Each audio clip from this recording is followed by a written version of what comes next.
안녕하세요. 책 한민국입니다. 오늘 소개할 책은 모리와 함께한 마지막 수업. 지은이는 모리 슈워츠. 1916년 미국 시카고에서 러시아 이민자 출신 유대인 부모에게서 태어나 뉴욕 빈민가에서 자랐다. 8살 때 어머니가 돌아가셨으며 얼마 후 동생 데이비드는 소아마비 진단을 받았다. 아버지가 재혼한 후 새어머니 밑에서 자랐으며 아버지 역시 강도 습격으로 사망했다. 뉴욕 시립대학교 시티 칼리지 사회학과를 졸업하고 시카고 대학교에서 철학 석사와 박사 학위를 받았다. 1955년 브랜다이스 대학교 교수가 되어 40년간 사회학과 사회심리학을 가르쳤다. 77세이던 1994년 근위축성 측삭 경화증, 즉 루 게릭병 진단을 받았다. 죽음을 앞둔 상황에서 유명 앵커 테드 코펠이 진행하는 ABC 뉴스 프로그램 나이트라인에 출연했다. 나이듦과 죽음을 주제로 한 이 인터뷰는 역대 가장 인기 있는 시리즈 중 하나가 되었다. 당시 시청자 중 한 사람이었던 브랜다이스 대학교 옛 제자 미치 앨범은 매주 화요일마다 스승을 방문해 이야기를 나누었다. 이 만남을 바탕으로 미치 앨범은 1997년 모리와 함께한 화요일을 출간했고 이 책은 4천만 부가 판매되며 세계적인 베스트셀러가 되었다. 1995년 11월 4일 78세를 일기로 세상을 떠났으며 묘비명에는 마지막까지 스승이었던 사람이라고 새겨져 있다. 본문을 읽겠습니다. 1994년 내가 루 게릭병에 걸렸다는 사실을 알았을 때 난 마음속으로 생각했습니다. 이대로 죽어야 할까? 아니면 그래도 살아봐야 할까?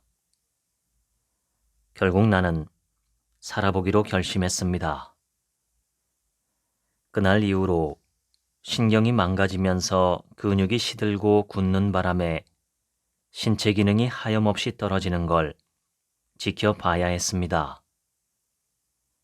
혼자 뭔가를 하기가 점점 어려워졌습니다. 면도할 때나 밥을 먹을 때 손을 끝까지 들어올릴 수가 없었죠. 마치 손에 커다란 쇳덩어리가 매달린 것 같았습니다. 이제는 음식 삼키기조차 힘듭니다. 기침도 심하고요.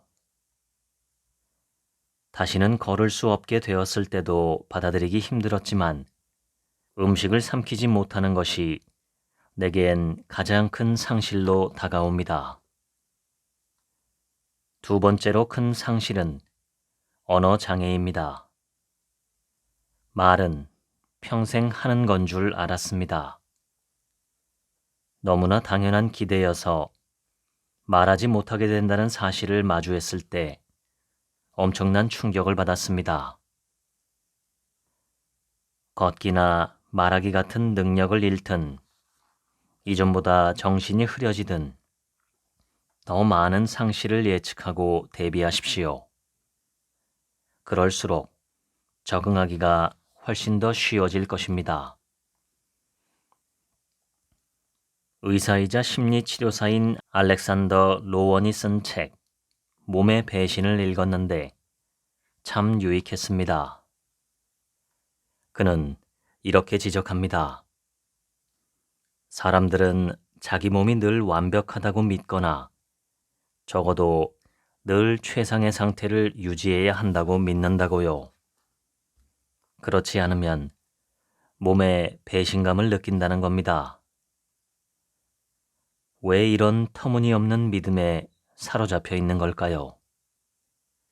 내 생각에는 스스로를 병이나 죽음과는 멀리 떨어진 존재, 언제까지나 젊음과 건강을 누릴 수 있는 존재인 양 착각하기 때문이 아닐까 싶습니다. 사람들은 자신이 나약한 존재, 실제로 언제든 쓰러질 수 있는 존재, 결국에는 죽을 수밖에 없는 존재라는 생각을 애써 외면하거나 쉽사리 인정하지 못합니다. 동생이 모는 차를 타고 병원에 갔을 때였습니다. 동생은 내가 갈 침술원 바로 앞에다 차를 세웠죠. 나는 여전히 내 발로 잘 걸을 수 있는 것처럼 차에서 내렸습니다.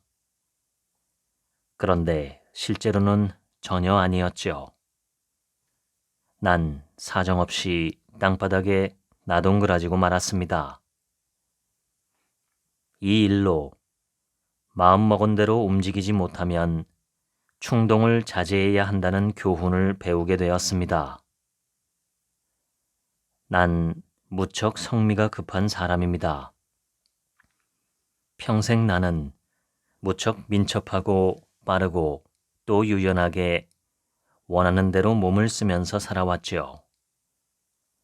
그랬기에 이 일은 내게 엄청난 교훈이었습니다. 이제는 더 이상 그렇게 행동할 수가 없었으니까요. 침대에 오르내리는 것부터 변기에 앉는 것까지 무슨 일을 하든 어디를 가든 딴 사람 손을 빌려야 하는 처지에 놓였죠. 결국 급한 성미를 다스리는 법을 배웠습니다. 다른 방법을 찾고 선택하는 능력, 이 정신의 유연성을 우리 모두는 길러야 합니다.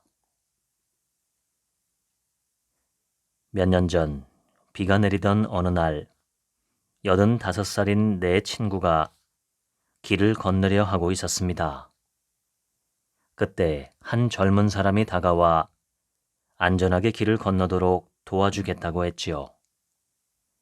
내 친구는 이 도움을 거절했고 결국 차에 치여 세상을 떠나고 말았습니다.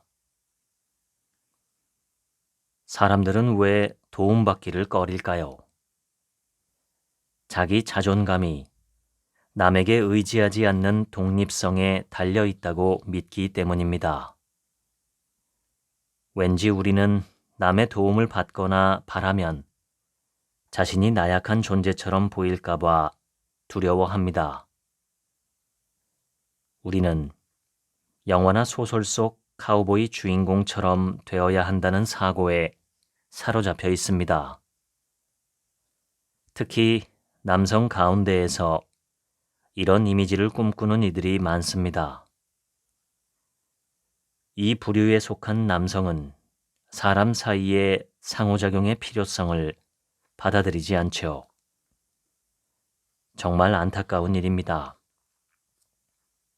우리에게는 서로가 필요합니다. 우리 생각보다 훨씬 더 많이 필요합니다.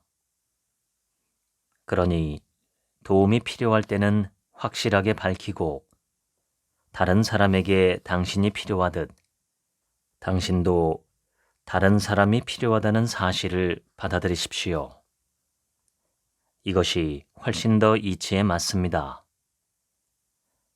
도움이 필요한 사람을 존중하고 최대한 평소 수준의 예의를 지키십시오. 예를 들어 부탁하지도 않았는데 마음대로 머리를 들어 올리고 베개를 정리하는 등의 행동은 하지 마세요. 도움받는 사람은 얼마나 무기력한 상태에 있든 자신의 자율성이 계속 존중받기를 원합니다. 몸이 아프더라도 세상에는 노력과 에너지를 쏟아부을 다른 건강하고 즐거운 일이 얼마든지 많다는 사실을 잊지 마십시오. 우리는 몸을 다치면 마치 자아가 상처 입은 것처럼 생각하는 경향이 있습니다. 그러나 몸은 나 자신의 일부일 뿐이라는 사실을 분명히 하는 것이 중요합니다. 신체 제약이나 기능 장애가 있다고 해서 부끄러워하지 마십시오. 실제로 나는 루게릭병에 걸리고 난 뒤 심리와 정서 면에서 많은 한계를 뛰어넘을 수 있었습니다. 그렇기에 병에 걸리기 전보다 지금이 훨씬 더 나 자신답다고 생각합니다. 좌절감이란 욕구에 따라 행동하기가 불가능할 때 또는 욕구에 따라 행동했는데 목적을 이루지 못했을 때 생기는 감정입니다. 우리는 원하는 것을 원하는 때에 갖기를 원합니다. 그런데 그러지 못했을 때 좌절합니다. 원하는 것을 지금 당장 갖겠다는 마음을 내려놓으십시오. 그러면 좌절감이 줄어들고 결국에는 원하는 것을 이룰 수 있게 됩니다. 물론 시간은 좀 걸리겠지만요. 목이 몹시 마른데 주변에 물을 가져다 줄 사람이 없다고 해봅시다. 팔에 힘이 없어서 혼자 휠체어를 밀고 물을 마시러 부엌에 갈 수 없습니다. 대안은 무엇일까요? 바로 물을 포기하는 겁니다. 물을 마시지 않기로 받아들여 보세요. 처음에는 그러기가 무척 힘들지만 일단 해보면 다음부터는 그다지 힘들지 않습니다. 좌절감을 관리할 줄 모르면 결국은 늘 불안 속에서 살게 될 겁니다. 자신을 위해서라도 필요 이상으로 인생을 어렵게 만들지 마십시오. 당신은 아기가 아니라 어른입니다. 아무리 지치고 걱정스럽고 불안해도 당신 자신과 주변 사람을 위해 평정심을 유지하려고 애쓰십시오. 좌절하고 화가 날 때 감정 표출을 두려워하지 마십시오. 주기적으로 부정적인 감정을 표현하는 것은 길게 보면 좌절감을 줄이는 데 도움이 됩니다. 나는 화나고 불만스러우면 화내고 불평하려 합니다. 불만과 좌절감을 털어놓으면 카타르시스가 느껴지기 때문이고 또 그런 기분이 오래가지 않으리란 걸 알기 때문이지요. 나는 곧 평소 모습으로 돌아옵니다. 감정을 일일이 검열하고 그런 감정에 내가 잡아먹히도록 내버려 두느니 이 편이 훨씬 낫습니다. 질병으로 큰 스트레스를 받는 사람 중에는 분노와 좌절감을 표현하기 두려워하는 이들이 있습니다. 불평이 눈덩이처럼 불어날까봐 겁내기 때문이지요. 나는 불평 표출하기 효과를 굳게 신봉하는 사람입니다. 그렇게 했을 때 불평 불만이 감당할 수 없을 만큼 눈덩이처럼 불어난 적은 한 번도 없었습니다. 내 겉모습만 보고는 상상이 안 갈 테지만 나는 원래 춤추는 걸 좋아했습니다. 성인이 되고 나서도 60대까지 댄스 프리라는 곳에 가서 춤을 추었습니다. 일단 입장료만 내고 들어가면 원할 때까지 춤을 출 수가 있었죠. 땀이 하도 흘러서 목에 수건을 두르고는 정신없이 춤을 추었습니다. 한 친구는 내가 춤추기를 그만두는 그날이 내가 죽는 날일 거라고까지 했지요. 춤출 때 듣던 음악이 나오면 지금도 자리에서 벌떡 일어나 신나게 춤추고 싶습니다. 그러다 팔다리 근육이 너무 약해져서 이젠 발을 까딱이거나 손가락을 두드리지조차 못한다는 사실을 깨닫게 되면 절망감이 밀려듭니다. 하지만 비록 춤을 출 수는 없어도 음악은 여전히 들을 수 있지요. 난 그것만으로도 행복합니다. 슬픔은 인생에서 중요한 요소입니다. 누구나 살면서 상실을 겪기 때문이지요. 그렇기에 슬픔을 다루는 법을 알아두어야 합니다. 가장 좋은 방법은 자유롭게 상실을 슬퍼하고 가슴 아파하도록 내버려 두는 것입니다. 이런 식으로 풀지 않으면 상실의 경험은 내면의 고통으로 남아 여러 면에서 인생에 악영향을 끼치게 됩니다. 나는 내 안에서 일어나는 비통함, 슬픔, 절망, 괴로움, 분노, 공포, 후회 같은 감정들을 내가 고스란히 느끼도록 내버려 둡니다. 그리고 원 없이 실컷 웁니다. 울음이 그치면 내가 무엇 때문에 울었는지 생각해 봅니다. 나의 죽음, 사랑하는 사람들과의 이별, 못다 이룬 일들과 이 아름다운 세상을 떠나는 것에 대한 아쉬움 때문에 울었음을 알게 됩니다. 이렇게 울고 나면 이 세상에 살아있는 모든 것은 결국 죽는다는 진리를 담담히 받아들이게 됩니다. 애도는 우리 인간이 죽은 사람, 떠난 사람, 잃어버린 사람에게 조의를 표하는 방법입니다.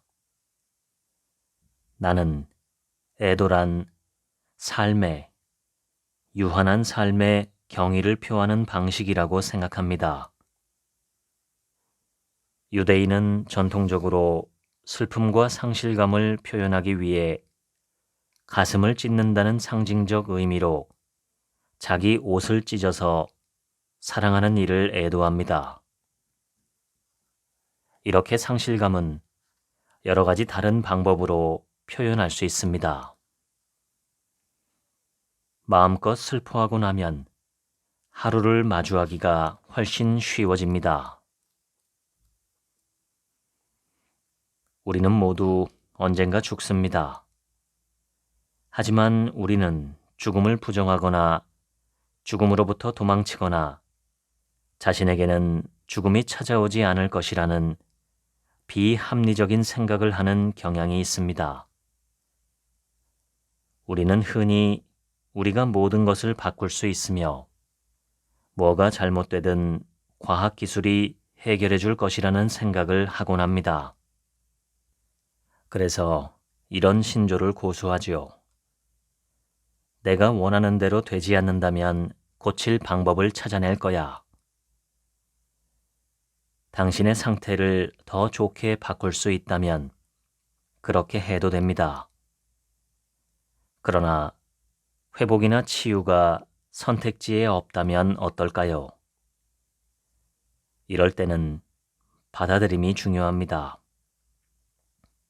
20년 후에는 루게릭병 치료법이 나올지도 모릅니다. 하지만 어쨌든 지금은 치료제가 없으니 나는 장애와 죽음에 이르는 병에 걸렸다는 사실을 받아들여야 합니다. 진실을 명확하게 보려면 현실적으로 문제에 접근하는 것이 무척 중요합니다. 그런 다음에야 자신이 처한 상황을 바꿀 수 있는지 없는지 판단할 수 있습니다. 바꿀 수 없다고 판명나면 그 사실을 받아들여야 합니다. 그렇지 않으면 헛된 희망을 품고 몸부림치다가 좌절하며 살아가게 됩니다. 현실 받아들이기는 단번에 일어나지 않습니다. 나도 인정했다가 부정하기를 반복했습니다. 한동안 그러고 난 후 불신과 거부가 줄어드는 지점에 이르렀고 마침내 이렇게 말할 수 있었습니다. 그래, 이게 현실이야. 많은 사람이 이루지 못한 일, 해야만 했던 일을 두고 자신에게 너무 가혹하다는 생각이 듭니다. 첫 번째 단계는 해야만 했던 일을 하지 않는 자신, 해서는 안 될 일을 저지른 자신을 용서하는 것입니다. 이런 죄책감에서 벗어나십시오. 부정적인 감정은 이로울 게 전혀 없기 때문입니다. 부정적인 감정을 다스리는 길은 나와 남을 용서하는 것입니다. 용서는 과거를 받아들이는 데 도움을 줍니다. 나는 나를 용서하는 법을 배운 덕분에 이제는 깊은 후회에 시달리거나 과거의 슬픔에 빠져 있지 않습니다. 나는 지난 20년 동안 과거 어떤 동료에게 비열하게 군 일 때문에 괴로운 마음으로 지냈습니다. 최근에 다시 만났을 때 나는 그에게 다가가 말했습니다. 지난 20년 동안 마음의 짐을 짊어지고 살았어. 자네에게 했던 말이나 행동에 대해 진심으로 사죄하네. 자네에게 용서를 구하고 싶어. 그러자 그가 대답했습니다. 괜찮아. 언젠가 내가 낙심하고 침울해 있을 때 자네가 나를 감싸 안고 위로해 주었잖아. 그의 너그러운 태도에 안도감이 들면서 절로 눈물이 흘렀습니다. 열정이 느껴지지 않는다면 흥미가 당기는 일이 무엇인지 가만히 생각해 보십시오. 당신은 무엇에 정말 관심이 갑니까? 당신 삶의 원동력은 무엇입니까? 당신은 누구입니까? 나무의 본질은 무엇일까요? 인간의 본질은 무엇일까요? 어떤 면에서 이것은 풀 수 없는 미스터리와 같습니다. 저명한 사회학자이자 사회심리학자인 어빙 고프먼은 자아를 한꺼풀씩 벗기다 보면 결국에는 아무것도 남지 않는 양파와 같다고 말했죠. 해체주의자들도 존재의 본질에 대해 똑같이 말합니다. 그러나 나는 이런 말을 믿지 않습니다. 대신에 우리 모두에게는 핵심 자아가 있다고 믿습니다. 그리고 자신이 누구인지 잘 알수록 세상에 더 적극적으로 참여할 수 있다고 믿습니다. 우리 각자는 개별적이고 고유한 자아를 지녔습니다. 하지만 이 자아는 공동체나 타인과의 관계 안에서만 궁극적으로 의미가 있습니다. 나는 마음의 평화 속에서 죽기를 원하는 이들에게 영감을 주는 사람이 되고 싶습니다. 말할 수조차, 움직일 수조차 없는 때가 오더라도 나는 이 목표 하나는 이룰 수 있을 것입니다. 행복하겠다고 마음먹으면 실제로 어떤 상황에서든 즐거움을 찾을 수 있습니다. 무슨 일을 할 때는 관심을 쏟아붓고 깊이 생각하고 의식을 집중하면서 해보십시오. 걱정하거나 초조해하지 말고 주어진 상황에 최선을 다한다는 생각으로 몰입해 보십시오. 그러면 지금 하는 일이 그저 따분한 일이 아니라 즐거움과 기쁨의 원천임을 깨닫게 될 것입니다. 병이 진행되면서 나는 점점 더 다른 사람에게 의존할 수밖에 없습니다. 어디를 가려면 누가 휠체어를 밀어주어야 합니다. 또 먹여주고 씻겨주고 변기에 앉도록 도와주어야 합니다. 예전에는 나 혼자서 할 수 있고 당연히 내가 해야 하는 것으로 여겼던 모든 일이 이제는 다른 사람의 도움 없이는 할 수가 없습니다. 비록 남에게 의존하는 처지지만 내 정신은 독립적이며 감정은 성숙합니다. 나는 정신의 독립성을 통해 내 자아의 본질을 계속 유지하고 있습니다. 특히 의존이란 맥락에서 다른 사람과 관계 맺는 방법에 대해 말하고 싶은 두 가지가 있습니다. 첫째, 홀로 완전하게 성숙하는 인간은 없다는 점입니다. 우리 사회는 특히 서양에서는 개인주의를 너무 강조한 나머지 온전한 인간이 되기 전에 공동체의 일원이 되어야 한다는 사실을 인식하지 못합니다. 모든 사람이 각자 자기 자신을 책임지는 공동체나 세상은 없습니다. 우리는 모두 형제 자매입니다.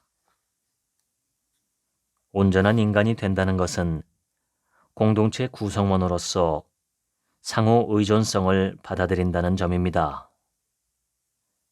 둘째, 사람은 도움을 주고받아야 한다는 점입니다. 생각해 보십시오. 우리는 도움 요청받기를 좋아하고 또 기꺼이 도움을 주고 싶어 합니다. 누군가를 도우면 좋은 사람이 된 듯한 느낌이 들기 때문이지요. 나는 꼭 필요하다고 느끼는 것은 반드시 해달라고 요청합니다. 원래는 무척 내향적이고 요구를 잘 하지 않는 성격이었지만 이제는 그렇지 않습니다. 쓸데없이 고통에 시달리고 싶지 않기 때문입니다. 많은 사람이 자책하고 감정적으로 스스로에게 벌을 줍니다. 자기가 못났다고, 제대로 못했다고 여기기 때문입니다. 자신 또는 누군가의 기대에 부응하지 못했다고, 인생에서 다른 길을 선택하지 못했다고, 학교에서 더 좋은 성적을 받지 못했다고, 더 나은 직업을 얻지 못했다고 스스로를 책망합니다. 갖은 이유로 자신에게 불친절하고 자신을 계속 괴롭힙니다. 특히 아플 때는 더욱 그렇습니다. 아플 때는 병에 걸린 것이 자기 책임 같아서 자신이 역겹게 느껴집니다. 자신이 아프기 때문에 더는 가치 있는 인간이 아니라고 생각하기도 합니다. 한번 이런 마음 상태에 빠지면 스스로 깨닫지 못하는 사이에 끊임없이 자신을 못살게 굴고 자신에게 상처를 주게 됩니다. 나에게 친절하고 나를 사랑하는 것은 대단히 중요합니다. 당신은 당신이 가진 유일한 자아이기 때문입니다. 남에게 정을 베풀고 상냥하게 대하듯 자신과 친구가 되십시오. 나 자신을 가슴 아파하고 받아들이고 용서하는 일을 실천하면 이렇게 할 수 있습니다. 우리 문화는 삶의 모든 면에서 경쟁을 부추기며 우리를 비웃습니다. 누군가가 이기면 누군가는 져야 합니다. 그래서 더 잘하지 못했다고, 이기지 못했다고, 1등을 하지 못했다고 스스로를 비난하고 자책합니다. 그런데 2등, 3등이 잘못된 것일까요? 몸과 마음을 해치는 이런 식의 자기평가를 멈춰야 합니다. 어떻게 하면 나에게 더 친절하고 나를 더 잘 돌볼지 생각하십시오. 나이 들거나 아프더라도 지금의 내가 정말로 되고자 했던 사람인지, 혹시 아니라면 어떤 사람이 되고 싶은지 생각해 보기에 늦지 않았습니다. 당신은 자신이 어떤 사람이 되려 하는지 알아내야 하고 마음속 갈망과 연결되어야 합니다. 자신이 어떤 잠재력을 지녔고 무엇이 될 수 있는지 자아와 소통해야 합니다. 발견했다면 그게 뭐가 되었든 이루려고 노력해야 합니다. 이 일은 지금이 당신 인생의 마지막 해라도 할 수 있습니다. 사실 더 잃을 게 없다는 홀가분한 마음 때문에 변화를 이루기 더 쉬울지 모릅니다. 더 친절하고 인정 많은 사람이 되고 싶다면 지금 당장 그런 사람이 되려고 하면 됩니다. 깨달음을 추구하는 사람이 되고 싶다면 명상을 시작하십시오. 젊었을 때 또는 건강했을 때 당신은 어떤 모습을 동경했나요? 바로 지금이 당신이 바라던 그 사람이 되기 위해 노력해야 할 때입니다. 나는 몇 년간 체스트넛 로지 요양원에서 연구원으로 일했습니다. 정신질환 연구를 위해 환자와 간병인 사이의 상호 연관성을 관찰하고 분석했지요. 이때 관찰하는 능력을 키울 수 있었습니다. 우선은 관찰하고 있는 환자와 일정 거리를 두어야 했어요. 그렇지 않으면 내가 미칠 수도 있었지요. 나는 내 앞에서 벌어지는 일이 아무리 감정의 동요를 일으키더라도 외부인의 시선으로 관찰하는 감각을 서서히 발전시켜 나갔습니다. 어느 정도 시간이 지나자 나는 눈앞에서 벌어지는 일을 직접 경험하는 동시에 관찰할 수 있게 되었습니다. 심리 치료를 통해서도 자기 관찰법을 배웠지요. 정신 분석과 심리 치료의 핵심은 외부의 시선으로 자신이 반복해서 하는 행동과 사고의 방식을 살피는 것입니다. 그런 다음 일부 행동과 사고의 패턴을 바꾸고 다른 행동과 사고의 패턴을 받아들이는 겁니다. 이때 치료의 성공 여부는 한 걸음 물러서서 내면의 자아를 분석할 수 있느냐에 달려 있습니다. 내가 거리를 두고 자기를 더 객관적으로 관찰하기 위해 시도한 또 다른 방법은 명상이었습니다. 명상할 때는 마음속에 떠오르는 감정, 생각, 감각을 주의 깊게 살핍니다. 그런 다음 그것들을 놓아버리고 다음번 감정, 생각, 감각에 다시 집중합니다. 그래서 명상할 때는 자신에게 일어나는 일을 끊임없이 지켜보게 됩니다. 일어나는 어떤 일에 거리를 둔다고 해서 그것을 경험하지 않는다는 의미는 아닙니다. 동시에 하든 연속으로 하든 관찰과 경험 모두 하게 됩니다. 둘 다 동시에 할 수 없을 때는 잠시 기다렸다 되돌아가 이렇게 묻습니다. 거기서 무슨 일이 있었지? 그 일에 어떻게 거리를 둘 수 있을까? 그 일로부터 뭘 배울 수 있을까? 거리두기는 다양한 방법으로 수행할 수 있습니다. 그중 한 가지는 자신이 마치 다른 사람인 것처럼 뒤로 물러나 그 사람의 눈으로 자신을 바라보는 것입니다. 이를 타인의 역할 맡기라고 부릅니다. 이를 통해 다른 사람이 되어서 상대가 어떻게 느끼고 있는지 알 수 있지요.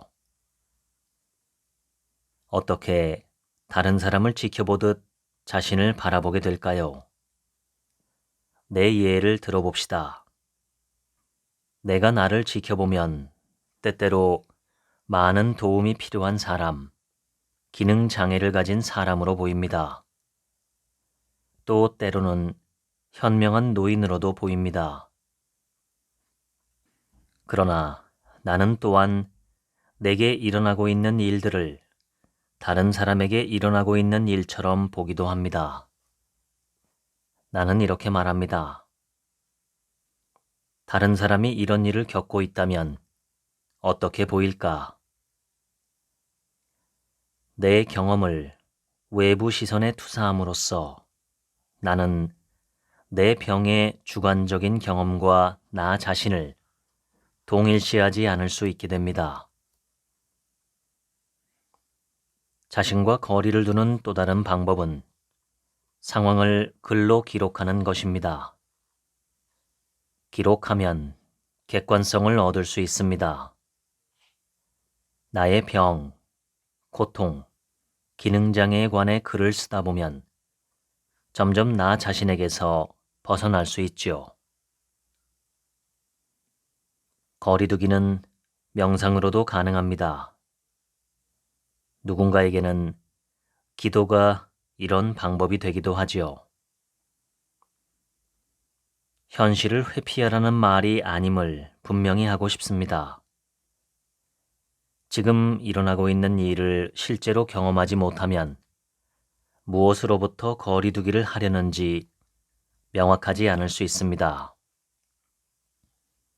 화나고 좌절하고 혐오스럽고 분개하고 절망스럽다면 그것이 무엇이든 그대로 느끼도록 내버려 두십시오.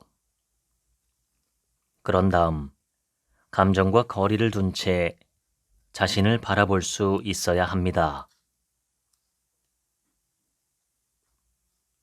우리는 변하려는 시도에 대해 의심을 품기 쉽습니다.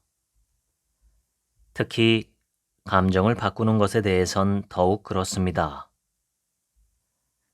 그러나 의심은 바뀔 수 있고 어쩌면 불확실성도 우려하는 만큼 크지 않을 수 있습니다. 혼자 살 수 있을지 의심하는 50대 친구가 있습니다. 나는 그가 혼자 살 수 있다는 것을 압니다. 그래서 친구에게 너무 지나치게 의심한다고 조언해 왔지만 그로서는 받아들이기 쉽지 않은 모양입니다. 그래도 친구는 이 문제에서 어느 정도 진전을 보여주었습니다. 내 통찰력을 믿고 자신의 의심에 대해 의문을 품었기 때문이지요. 감정을 조절하려고 꾸준히 노력하면 예상하지 못했던 놀라운 변화가 일어나곤 합니다. 예를 들어 나는 병이 들고 나서 바로 연락이 올 줄 알았는데 그러지 않은 사람들에게 짜증이 나고 좀 화가 치밀었습니다. 그들은 좋은 사람이 아니라는 생각이 들었죠. 그러다가 이렇게 생각을 달리하기 시작했습니다. 그들도 나름의 인생이 있잖아. 각자 할 수 있는 만큼 신경 쓰고 있다는 걸 받아들이자. 이런 식으로 문제를 바라보니 화가 나거나 짜증이 나지 않았습니다. 감정을 완전히 통제한다는 것은 현실적이거나 바람직한 목표가 아닙니다. 중요한 것은 감정을 통제하려는 꾸준한 노력, 끈기입니다. 심리학에서 이야기하는 제임스 원리가 도움이 될 수도 있습니다. 20세기 이전 사람들은 특정한 감정을 느끼면 특정한 방식으로 행동할 것이라고 믿었습니다. 윌리엄 제임스는 이런 가설을 거꾸로 뒤집어 특정한 방식으로 행동하면 특정한 감정을 느낄 수 있다고 주장했습니다.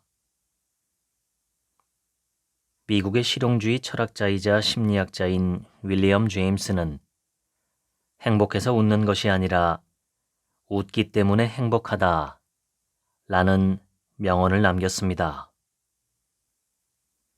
나는 둘 다 가능하다고 믿습니다.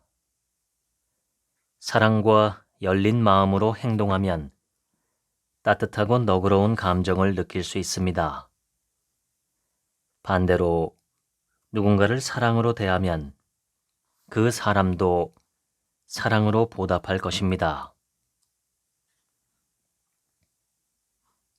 모든 사람은 삶의 근본적인 질문에 답하는 자기만의 방식이 있습니다. 그런데 다음과 같은 질문은 풀기가 몹시 어려워서 나 역시 지금까지 답을 찾으려 애쓰고 있습니다. 우리는 애초에 어떻게 여기까지 왔을까? 우리의 존재의 의미는 무엇일까? 인간과 자연은 어떤 관계일까? 내가 유대교의 가르침을 거부하기 시작한 것은 히틀러가 권력을 잡은 1933년 무렵이었습니다. 히틀러와 유대인 학살은 내가 신을 믿기 힘들게 만들었죠.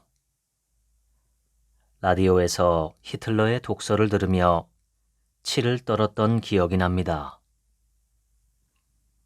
동유럽에서 유대인들이 겪은 일을 들었을 때는 전능하신 신을 더 믿기 어려워졌습니다. 신이 존재한다면 어떻게 이런 일이 벌어지도록 내버려 둘 수 있어? 내 나름의 명상 원칙을 갖게 된 것은 1949년 또는 1950년대 초에 인도 철학자 크리슈나무르티를 만난 때로 거슬러 올라갑니다. 당시 50대였을 크리슈나무르티는 백발인 머리와 근엄한 표정, 마른 몸매에 위엄이 넘쳤지요. 그는 삶과 생활의 모든 선입견에 의문을 제기해야 한다고 주장했습니다. 그러니까 자신이 맺은 관계, 자신이 속한 사회, 자기 자신, 자신이 기대하고 받아들이는 것의 본질에 대한 모든 선입견을 의심해야 한다고요. 크리슈나무르티의 말대로 세상은 정해진 것이 아닙니다. 우리가 생각하고 행동하는 방식이 100년 전 사람들이 생각하고 행동하는 방식과 같지 않은 것을 보십시오. 심지어 우리의 현실 감각조차 시간이 지남에 따라 변합니다. 예를 들어 자동차가 필수 사유재산이라는 개념은 우리가 만든 것이죠. 우리가 차를 타고 돌아다녀야 한다거나 개인이 자기 차를 가져야 한다는 자연 법칙은 없습니다.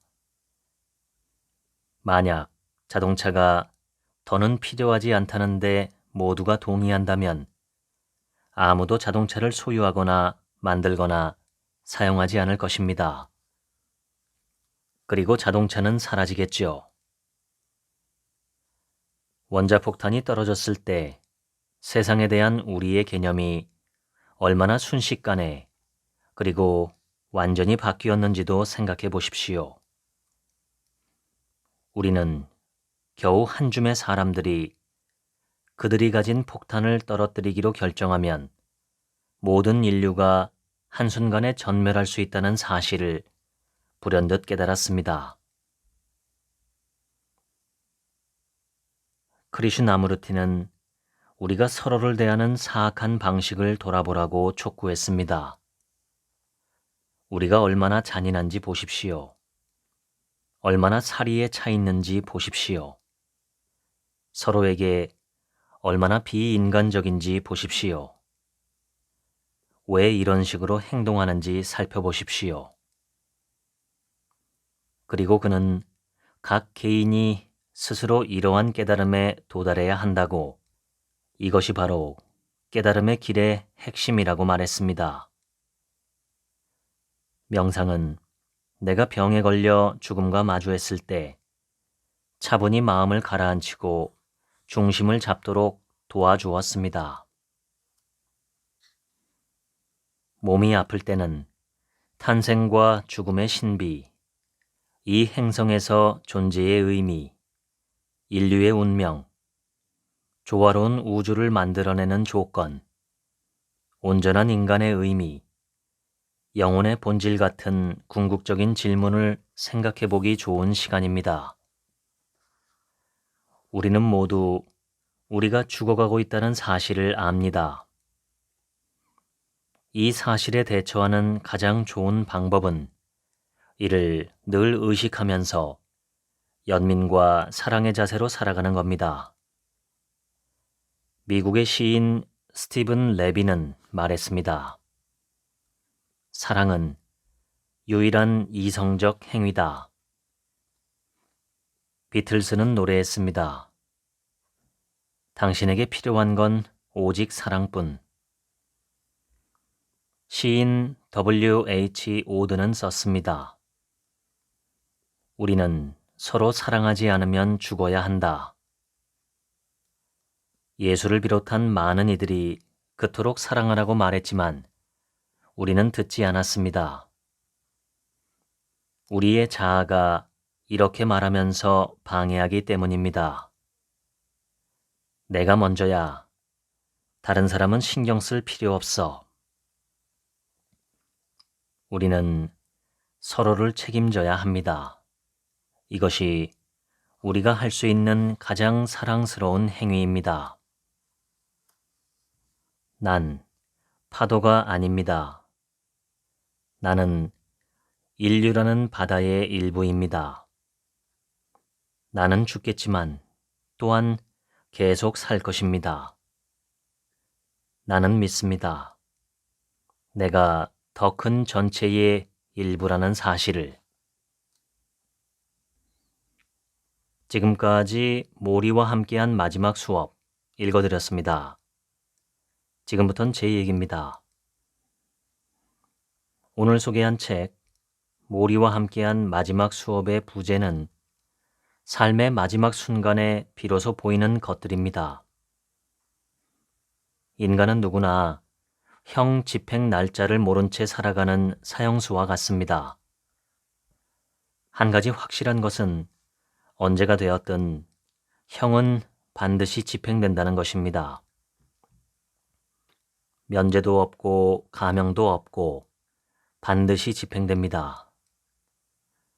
어떤 사람은 올해, 어떤 사람은 10년 후, 어떤 사람은 50년 후에 집행됩니다. 따라서 죽음이란 무엇인가, 그리고 무엇을 위해 살아야 하는가라는 질문은 중요합니다. 기묘하게도 이 질문은 대부분 사람에게 가장 후순위로 미루어지는 질문이기도 합니다. 어쩌면 삶은 너무나도 소중하기 때문에 너무나 하찮게 다루어지는지도 모르겠습니다. 장자에는 천하를 천하에 감추어라 하는 말이 있습니다. 사람들은 소중한 것을 금고에 감춰둡니다. 그런데 만약에 그 금고가 이 세상 천하 전체만한 크기라면 어떨까요? 어떤 도둑이 보물을 하나 훔치려고 하는데 그 보물을 감추어둔 금고의 크기가 이 세상만하다면 도둑은 그 보물을 찾기 위해서 이 세상 구석구석을 모두 다 찾아봐야 할 것입니다. 평생 동안 찾아다니더라도 못 찾을 것입니다. 천하를 천하에 감추라는 말은 여러 가지 의미로 해석할 수 있겠지만 오늘 읽어드린 책과 관련해서 해석하자면 삶에 정말 중요한 것들은 인생이라는 과정 전반에 밝히 드러나 있고 다만 우리가 보지 못하고 있는 것이 아닐까 싶습니다. 세상에서 가장 소중한 삶의 비밀은 어쩌면 우리의 매일 일상생활 속에 명백하게 드러나 있을지도 모르겠습니다.